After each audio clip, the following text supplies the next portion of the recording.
নমস্কার সুধীবৃন্দ। আজ এক নতুন কাহিনী নিয়ে আপনাদের সামনে উপস্থিত হয়েছি। সম্পূর্ণ নতুন, খুব ভালো লাগবে।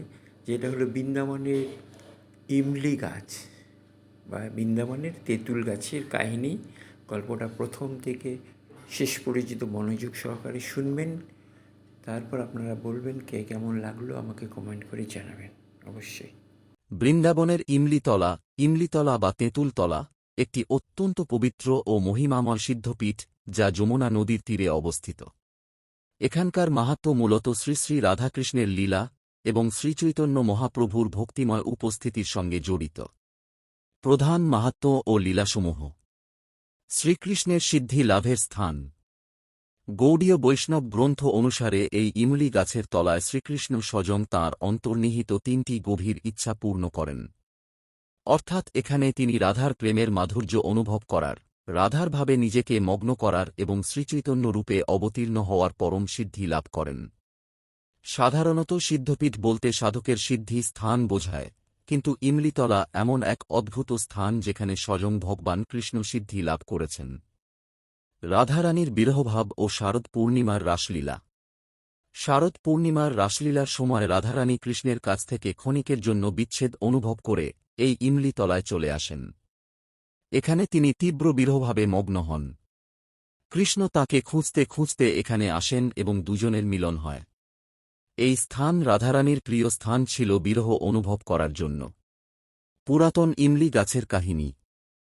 একটি প্রচলিত লোককথা ও কিছু বর্ণনা অনুসারে প্রাচীনকালের একটি বিশাল ইমলি গাছ ছিল, কেউ কেউ বলেন ৫৫০০ বছরেরও পুরনো। রাধারানী একবার এই গাছের ছায়ায় বসে কৃষ্ণের বিরহে কাঁদছিলেন।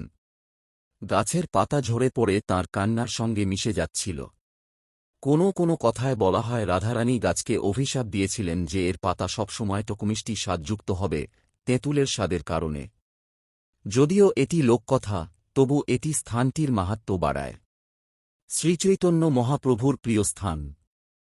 শ্রীচৈতন্য মহাপ্রভু যখন বৃন্দাবনে আসেন প্রায় ৫০০ বছর আগে, তিনি প্রতিদিন এই ইমলি তলায় এসে হরিনাম সংকীর্তন করতেন এবং বিশ্রাম নিতেন। তিনি আক্রুর ঘাটে থেকে প্রতিদিন এখানে আসতেন।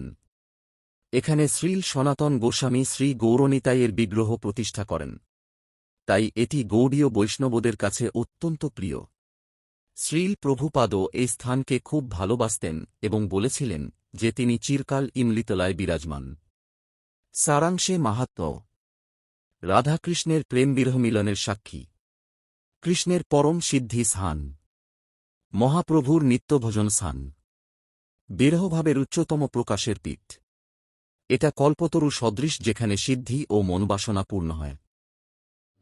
বৃন্দাবনের এই তেঁতুল গাছের কাহিনী আপনাদের কেমন লাগলো আপনারা কমেন্টের মাধ্যমে জানাবেন, এবং ভালো লাগলে আপনারা লাইক এবং শেয়ার করবেন।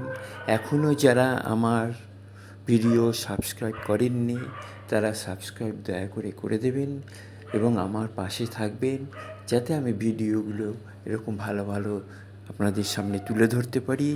এখানে আমি শেষ করলাম। আপনারা সকলেই ভালো থাকবেন। নমস্কার।